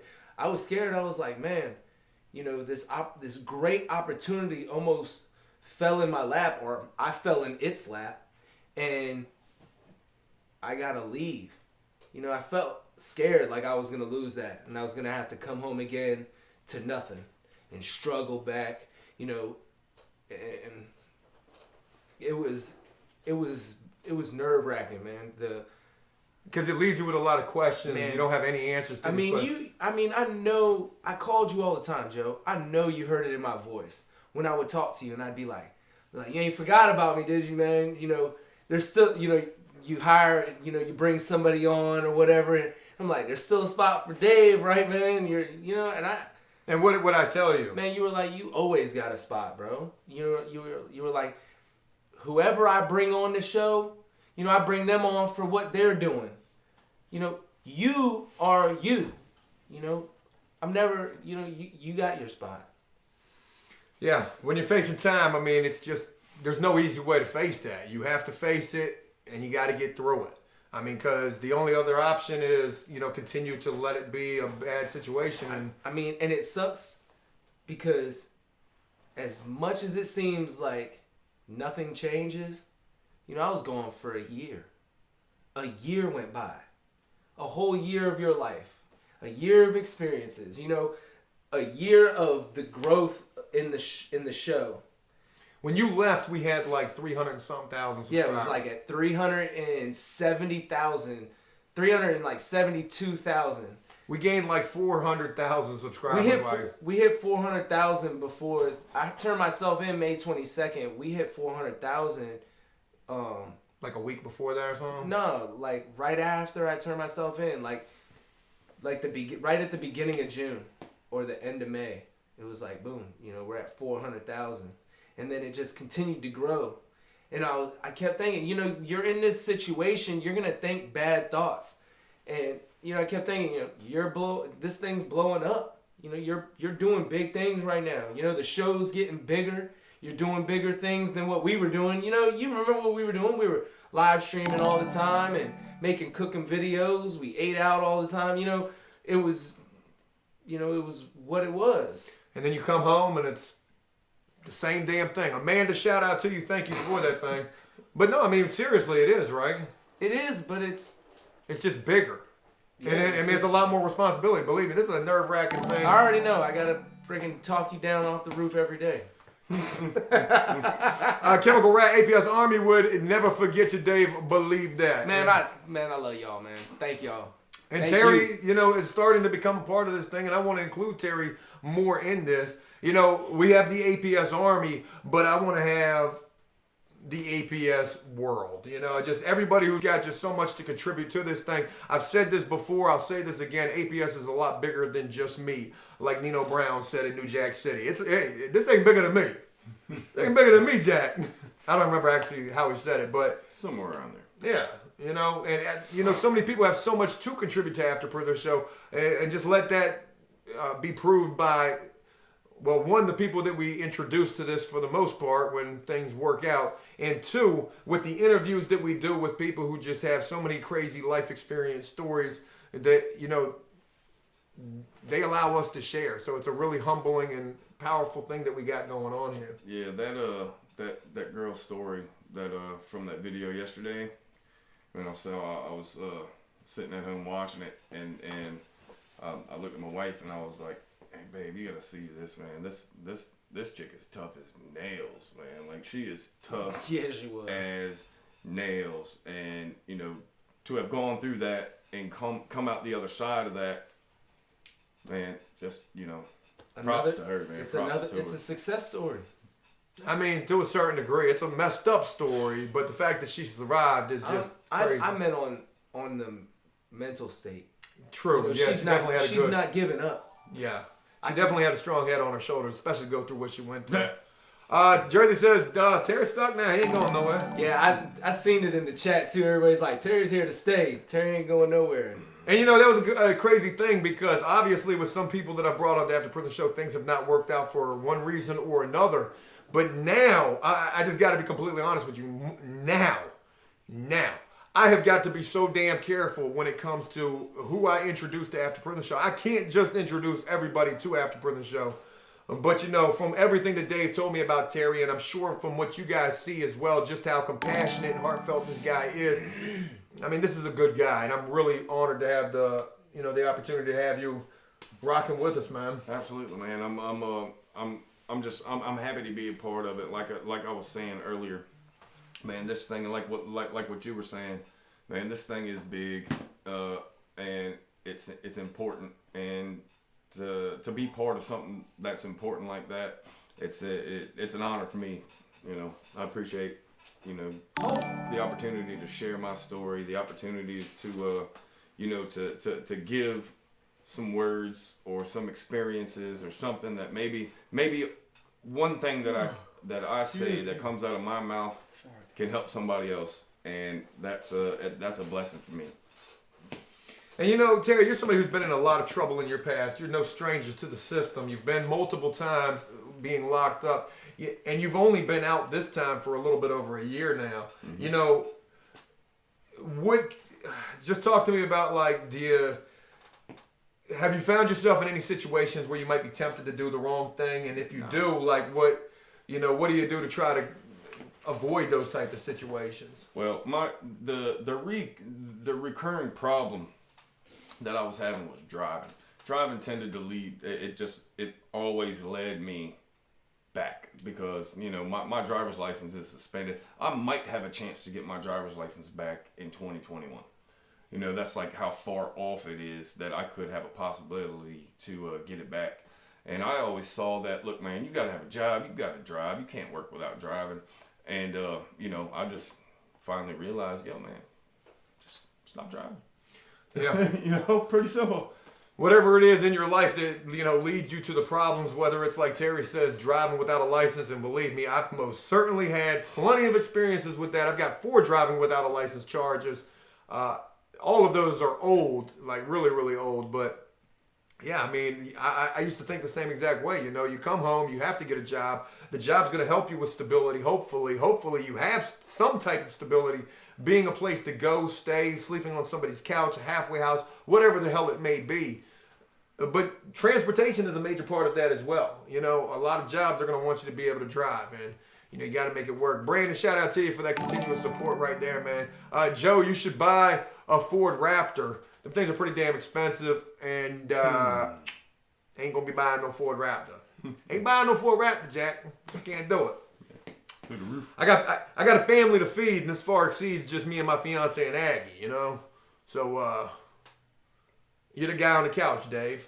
Not really, but I mean, I'm the guy behind you in line when we go get something to eat.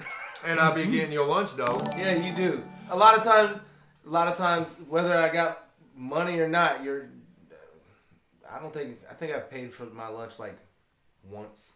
Hey Joe, you gonna eat that? Hey Joe, you got a cup of coffee? Hey Joe, can I get a Philly steak and cheese too? Don't even do that. I got you, let me get a butt naked, man. Let me just get a butt naked. Dave, you just asked me for some coffee.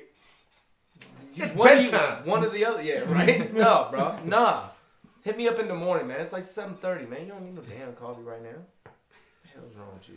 Terry, do you remember any of the crazy stuff that you would cook while being locked up? And do you make any of this stuff since you've been home? Oh, absolutely. Absolutely. I'll throw a swole together every once in a while. Except, now I can use real quality ingredients. Some Velveeta cheese? Oh, yeah. A little bit of Velveeta, some good shredded cheddar. Did you say a little bit? I do. Yeah, a lot of it. Well, I do actually. I did buy, and it's sitting in my refrigerator right now. I got a squeeze bottle full of jalapeno squeeze cheese just because. Where'd you get that at?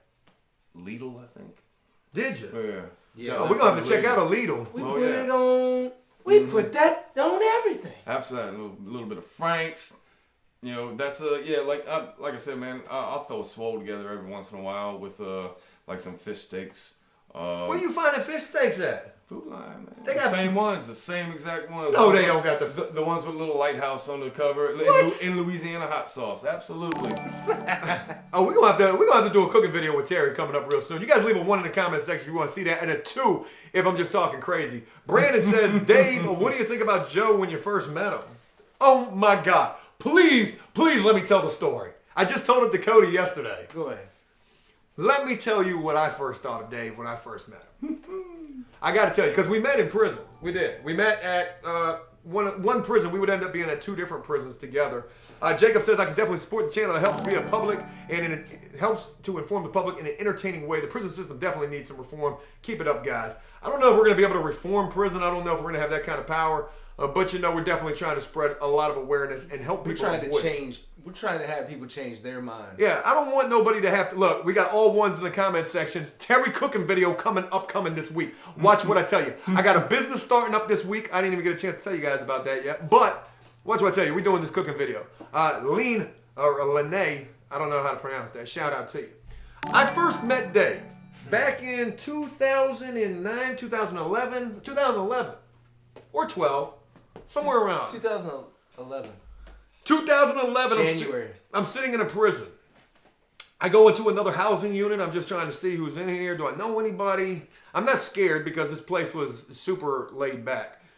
But I see this guy sitting by his bunk, and he's got the the locker box. Mm-hmm. He's got the box up on his bed. He's got his mat flipped back. He's sitting in his chair, and he's got all of these books all around him. And this would end up being Dave. And all of these books. And nothing against this either. I need to throw this out there. Dave had like 14 Bibles sitting in front of him. He did. I'm not even exaggerating. He had like 14 Bibles sitting in front of him. So I walked up to him and I said, damn, man, you really like to read a lot. And, he started telling me that, he was a really spiritual dude, and nothing against this. You'll see these guys all the time. All the time. But when I was there, I was actually going to... You were American Bible association for my associates in Bible theology. Yeah, so he was definitely in some kind of schooling for religion, and I had nothing against this really. However, and I'll admit this. Hold up, before you say anything, I won't like how you're about to portray it, because look, did we still not kick it? We did kick it. And was I like the other guys? Hold on, what other guys are you talking about? The other guys that went to church. What were they referred? Yeah, what do they call them? What were they referred to as? The Bible thumpers. That was exactly what you was. David was a Bible thumper, and there's nothing wrong with that, okay? Because religion is a super. Hey, look, the only time I talked to you about religion was every time I walked over there. No, was every time you brought it up. There was no way to not bring it up because every time I saw you... What are you talking about? I would come kick it, watch TV with you. We'd talk about tattoos. I would draw stuff for you. We kicked it. You know what? Music. You're right. But then I'd be like, man, I got to go to Bible study. And I'd peel out. You'd be like, man, why you always got to go? Why you peeling? We doing whatever we was doing. Yeah, and you know what? I don't want to portray this in the wrong light because, one, religion is something you ain't messing with in prison. People... They get down with religion, whether it's Christianity, whether it's Islam. That is another big thing. Well, I look, my son was born while I was incarcerated. And this wasn't my first time being incarcerated. And I was still yet to do 4 more years. Right. You know, when I came home, my son was 5. You know, so, and yes, I have had a paternity test, so I know it's my kid. All right, so. Way to throw that out there. Yeah. Well, all you have to do is look at his head, and you just know that it's. Yeah. So, anyways, look, I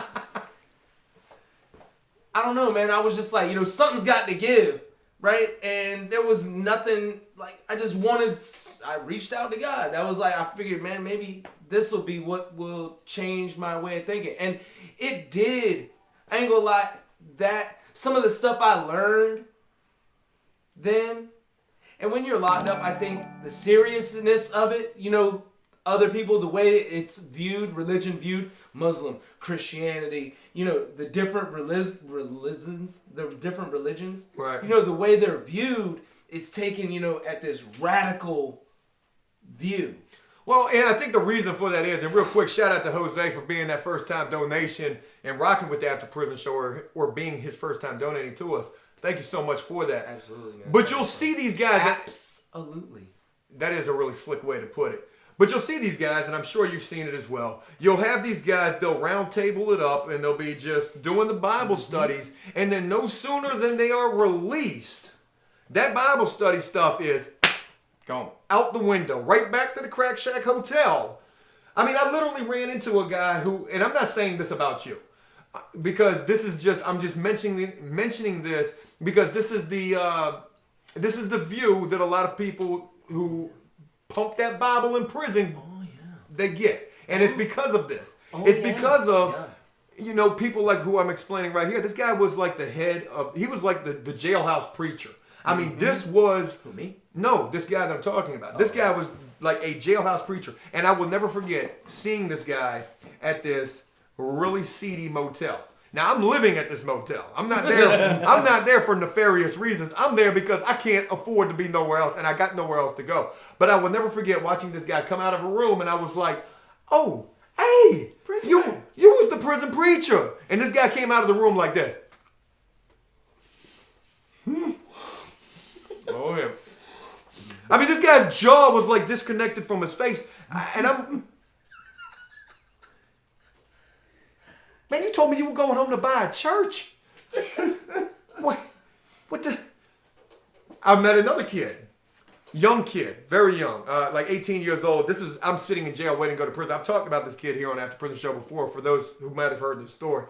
But this kid got locked up in an airport because they found a knife in his bag. Now, it was like an antique knife that his grandfather had given him. But that was a weapon. Right. And he had a federal charge for, concealing a weapon in an airport or somewhere in his luggage. I mean, it was a misdemeanor. It was like a really small charge. He had a bond for this charge. He didn't have a bond at first. But while he was locked up, he was only locked up for a couple of weeks, this kid was pumping the Bible, right? And I'm commending this kid. Good thing, man. I hope you go home. You're going to change your life. Maybe, the Bible will help you. And I will never forget, this kid went to court, got a bond, came back, and he's like getting on the phone, and he's kind of running around looking all crazy and stuff. And so I'm asking him, I'm like, man, what happened at court today? Did everything work out? He's like, yeah, man. Yeah, they gave me a bond today. I just can't get nobody to sign for my bond. I got a bond. All I need is I just need a signature. He didn't even have a cash bond. He had a PR bond. All he needed was somebody, he just needed somebody to come sign for him. Yeah, that was it. He had not personal recognizance, but... I can't remember what the name of this bond is, where you just need somebody to come up there and sign for you. That was all he needed. So he's freaking out. He's like, man, I can't get in contact with my grandma. I just need somebody to come sign this paper. And I told him, I said, man, calm down. Hey, calm down. Listen, man. You have been a man of God in here. He got you. Maybe just pray about it. Talk to God.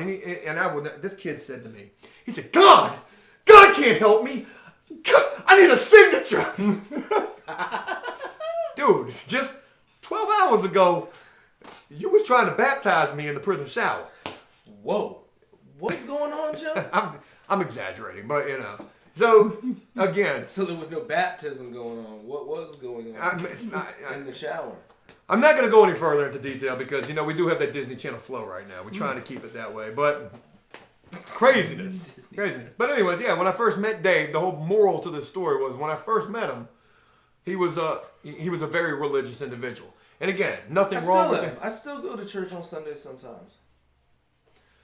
Patrick, shout out to you. Thanks for the vids. Always enjoy catching APS. Dude, you're awesome. Thank you so much, man. I mean, I believe in God. I'm not saying that you don't. Right. I just realized when I came home that, there's different levels to this thing.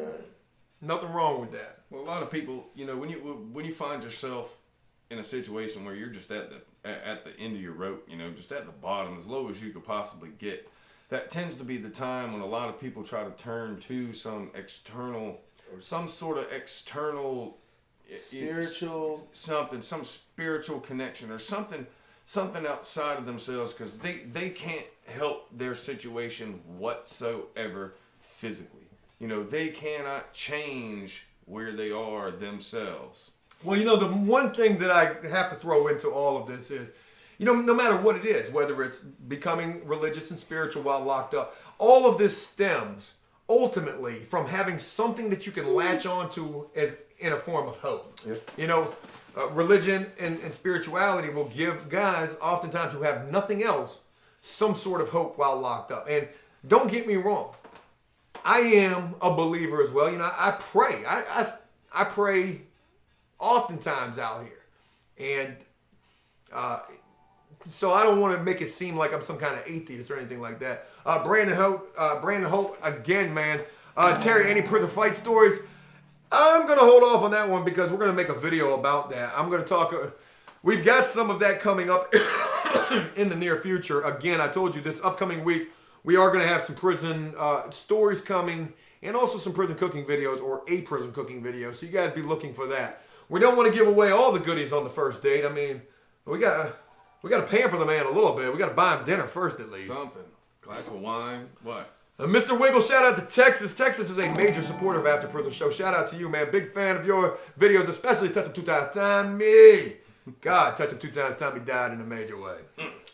It is, I can't even do it without the wig, but yeah, Touch Him 2 Times Tommy, man. We might bring him back. Maybe he'll make an appearance in the Body Like a Backhoe music video. We tell him about the greatest. Body like a backhoe. Coleman says APS is blowing up. Love the channel. Keep doing you. Shout out to you, man. Thank you so much. I think I might have told him about that before. You say you told him about the greatest? Yeah, I think I told him about the greatest, didn't I? What are you talking about? Man, there was this old greatest. There was this old dude. You know the greatest? He had nicknamed himself the greatest. The greatest. Like literally, you would be like, "What's up? I'm Dave." He'd be like, "They call me the greatest." And I'd be like, what?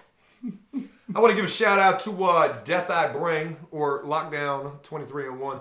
This is a guy who's got another prison YouTube channel as well. He's local to us, and he just hit me up telling me we're doing a good job here. But shout out to that dude, man. If you guys haven't checked him out, do so. Because he's doing good content as well. Sometimes he's addressing situations that we don't do. So definitely a good thing that guy is doing as well. SL Reggie, love what y'all doing. Thank you so much. It really means a lot. Caught that before it even popped up. But anyways, getting back to what you were just saying about this guy. Yeah, and he prided himself on being, like a ninja. Hold on, whoa. Back up. So you had a dude that you were locked up with who thought that he was like what? Like a ninja. What was that video game called? Assassin's Creed or something? Ninja Gaiden. No, like Ninja sort Gaiden? of. He was Ninja Gaiden. He had somehow manifested himself into the greatest. And that's exactly how he talked too. Yeah, his voice was real high. He was like, yeah, they call me the greatest. He was nice just this old bald guy. And oh no, he was an old dude. I thought this might be a younger guy. He was like late 50s, early 60s. Mm-hmm. And he was like, I guess he was like. Was he skinny? Because No, you he was imagine. built like Cody. He was built like Cody. I can't really see a ninja looking like Cody, man. Oh, don't you tell the greatest that. Well, look. Then this is the crazy thing. Then there was another guy in our pod who had one eye. Another older guy. So these two thought they were And ninjas. hey, look. Oh my God. This used to be his so name was funny. One Eye. That's what everybody in the pod called him. Now, this is so funny, right? Because now you got the greatest who walked. Yeah, the greatest thought like that. And then, One Eye would be like, man, wait. Man, I'm not going for this. Man, boy, I tell you, I'm the greatest. What? Man, shut that mother. Oh, you don't want none of the greatest. he always referred to himself Hey, as yo. that person too. Yo, I swear to God, the greatest. Look, the one eye like tried to sneak up on the side of him. The greatest said, "Ah!" and chopped him right in the freaking head. He was just like, "Ah!" Bow. One eye was like, "What the?" Ran off in the cell, bro. I was crying, laughing, right? And you got the greatest standing underneath the TV. You've been in the new side of Virginia Beach jail. Yeah. So you know the TV's 30 feet in the air, Right right? in front of the booth. Right, so he's standing right there, like one table away from the booth. And after he hit him, he was just like, ah! I told you don't want to mess with the greatest. Like he tripped out on him. Hey, look, and one eye is like hiding in a cell until somebody like walked by him, and then he like walked up to him and was like, man, I'm gonna get you. I swear, you ain't gonna put your hands on me. You think cause I got one eye, I won't bust you up? Hey, look, I was, yo, and me and him were in the cell like, Dying. yo, this is crazy. Hey, look, and after the whole thing's done with, right? Cause me and Terry are mildly retarded. What we do is we bid off of people. What does that mean for those who don't know? The greatest was my homeboy. Yeah, That was awesome. Hey, yo, greatest, come here, man. Come here, man. You want some coffee? Come Man, on. come here, man. Let me holler at you real quick. He'd come over and he'd be like, "What's up, Dave?" Oh damn, I done knocked his eye out. No, look, he'd walk up, "What's up, Dave? What's up? What's going on? What you need, man?" Yo, and mind you, I was at the prison that I was at. The greatest was there with me. I knew the greatest before I had met him in. So I already. Oh yeah, he knew it from a prior known bid. him from a prior, from a prior stint, and he was exactly the same exact Hey, way look, the look, whole no, time. look. Well, we didn't like One Eye Nobody really liked him. because he was an asshole. Yeah, he was sully all the time. He was just always in a Bad move. right. But the greatest was just like, he's greatest. Yeah, hey man. And he'd go exercise. He'd be like. Like kill. That was what he did. That was who he was, right? Well, we get him come up. So after all that went down, I was like, man, the great, come here, man, great, come here, man. He was like, what's up, Dave, man? I was like, what happened? He was like, I keep wanting to close my eye. He's like, man, that one-eyed bastard don't want none of me. He don't want none of the greatest. He was like, man, he lucky I only chopped him. No, he goes, I done got black belt 6 times. I said, hold up. What do you mean? I was like, what do you mean you got black belt 6 times? He was like literally, I got my black belt and then went back to the beginning and did the whole thing over again 6 times.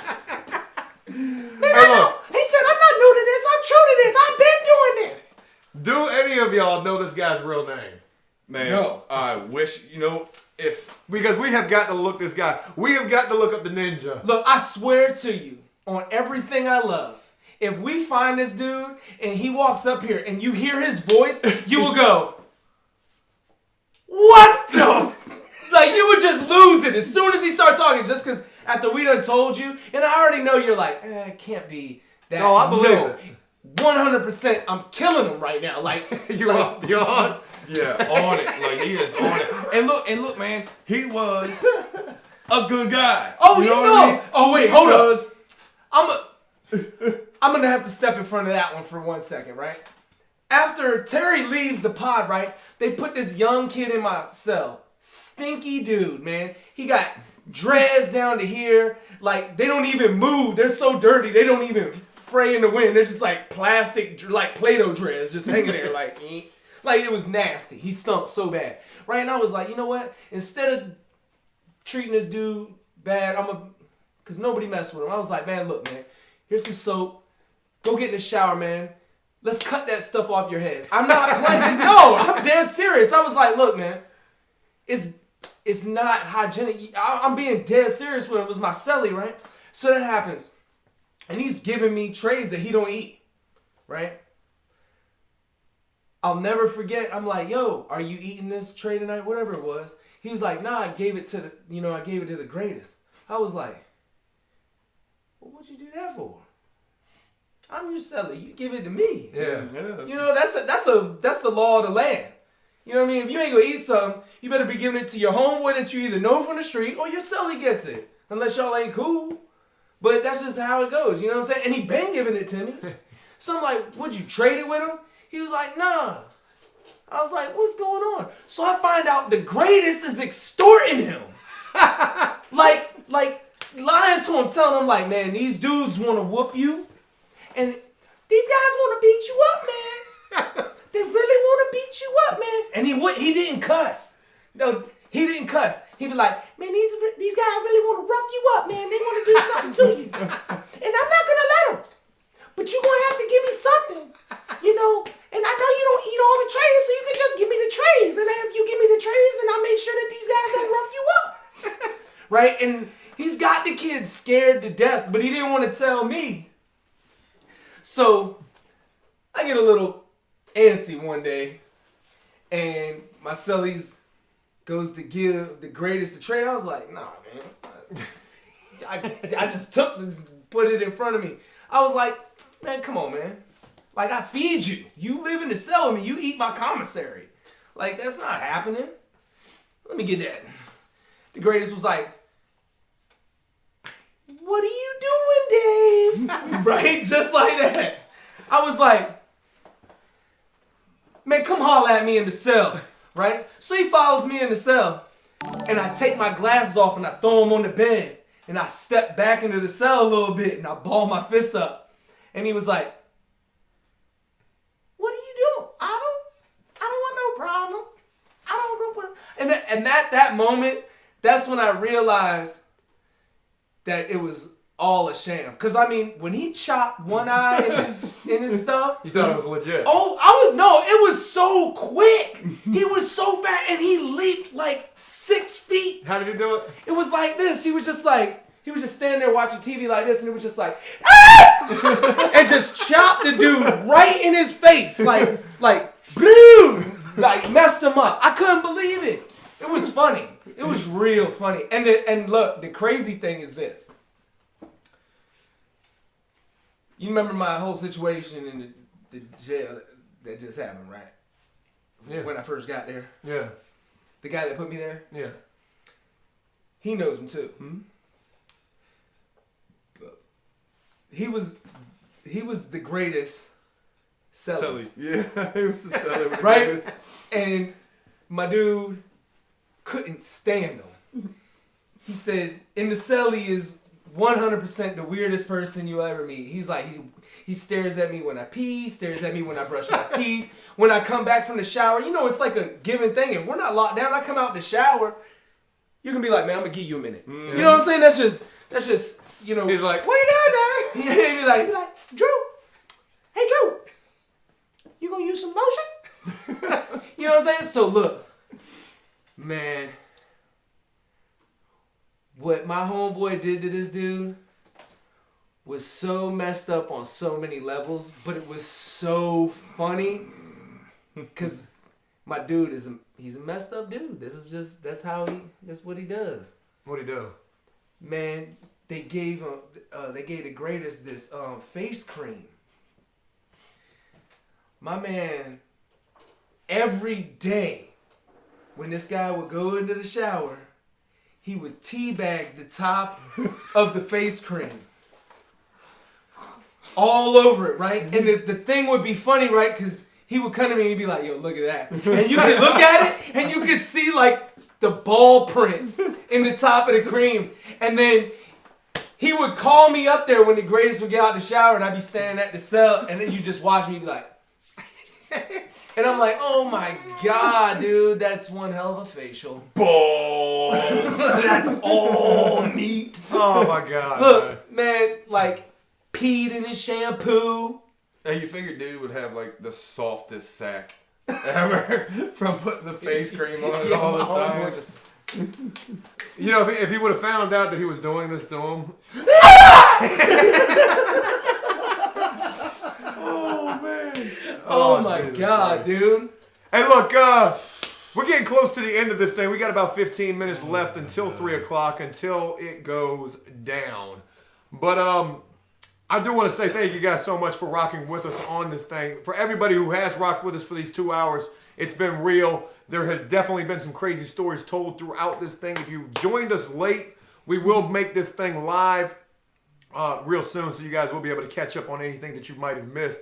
I mean, these are some crazy damn stories. And to be honest with you, I'm going to do everything in my power, and there's some people in the APS Army who definitely can do some detective-like work. Oh, yeah, we are. We are going to find this dude the greatest. Where do you think where do you think he is right now? Do you think there's a potential he might be out in the free world? There's a chance. There's a chance. I mean, he's I gotta can't be... I can't recall. I want to say he was just like on some violation, or maybe even on some old child. Child support. You know, and I can't remember why he was in prison. Now, was this guy like? Obviously, he probably had some kind of mental issue. Oh yeah. He was like I said, he was his late 50s. He got in line at pill call. Yeah. He was in line at pill call. He got the Skittles pack. Oh yeah. He got like that the 1 a day pack thing, you know, shaking it up. Oh, y'all forgot my blood pressure pill. He got 15 pills. He knows everyone that's supposed to be in there. By the color, the print, chew them up and everything. Man. Oh, he was a trip, dude. Oh, we gotta find him. Him or One Eye. Oh yeah, that would be that guy. One Eye might be dead. He might be. He was like. Oh no, one eye got hit. No, One Eye got hit.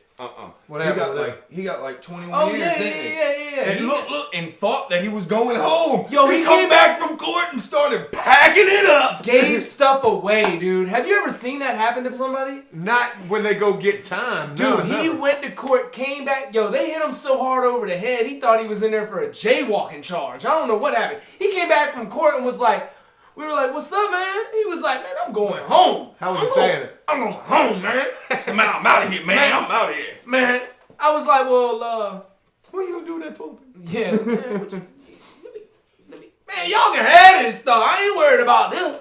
I'm about to go get me some oochie coochie. You know what I'm saying? It, like, he was excited. Mm-hmm. And then, like, lockdown come, and he's like, hey, it's 11 p.m. Why am I still here? And they were like, well, now it's quiet. Because everyone wants to hear what they're going to say. We're locked down.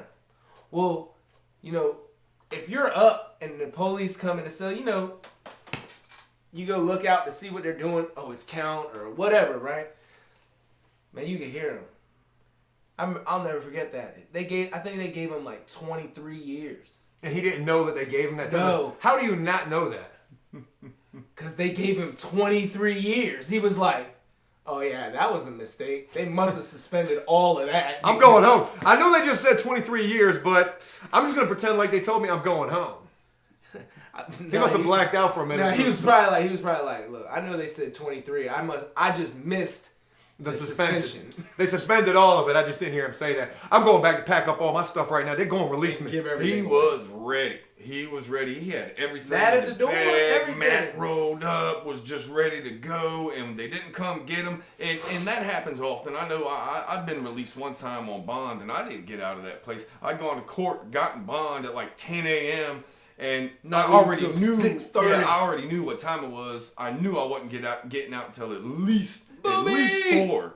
Right? Well, here comes 7 o'clock. You know, now I'm antsy. You know what I'm saying? I'm like, yo, 7 o'clock. Dude, that happened to me. Did they mess up my paperwork? Like, why am I still in here? Right. That just happened to me. Yeah. That was release day. Yo, it comes time. Poor one eye though. He got hit. He got like 21 Yeah, years, he man, got hit. something So like what that. happened? Like, how did he like react when he found out? How did he he stayed find in the cell for at least 3-4 days. Yeah, man. He didn't come out. Yeah, he didn't talk to nobody. So he was sick. And then one day you just seen him out there again because he used to be one of the ones that would get up and clean up and watch TV in the morning time when everybody was asleep.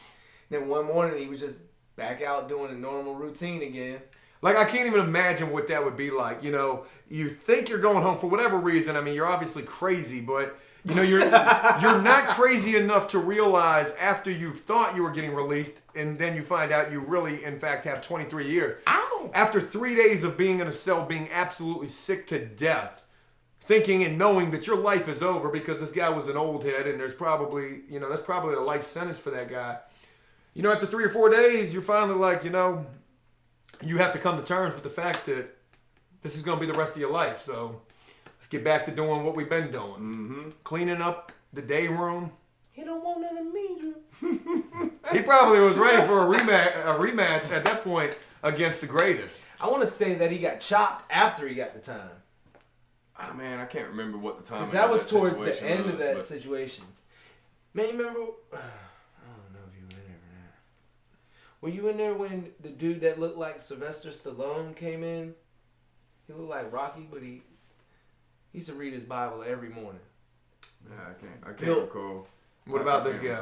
Man, he hit this one dude 2 times. All right, so he was doing tattoos. He was doing pluck tattoos. And it was like me, him, and it was a dude that we called Carolina. Or was it Kentucky? Well, whatever. You called him something. Some zombie land. Yeah, and I don't know. Kentucky starts acting like a freaking girl. He's like, man, you know what I'm saying? You was going to give me a tattoo. You keep putting all these other dudes in front of me. And he's like, dude, they're paying. Like, when I ain't got somebody that's paying, I'll give you a tattoo. You're my homeboy. I'll give it to you for free.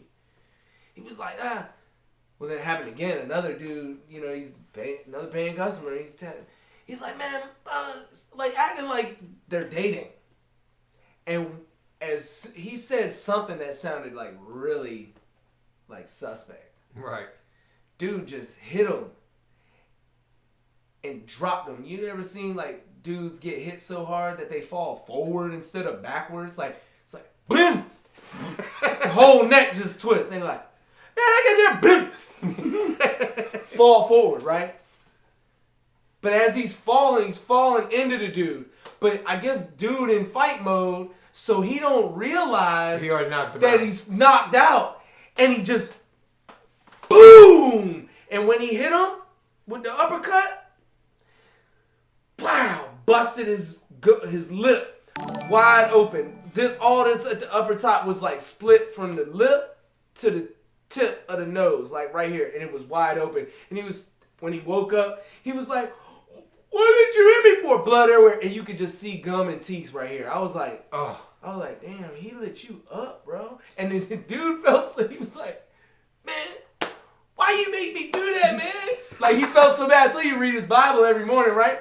So he was like, Lord Jesus, I'm so sorry that I knocked him. You know what I'm saying? Like, he was so upset that he did it. That was a funny situation. Chemical Rash, shout out to you, man. Thank you for rocking with us on this thing. And to everybody else as well. We're getting close to the end of this thing. Shout out to you guys for rocking with this.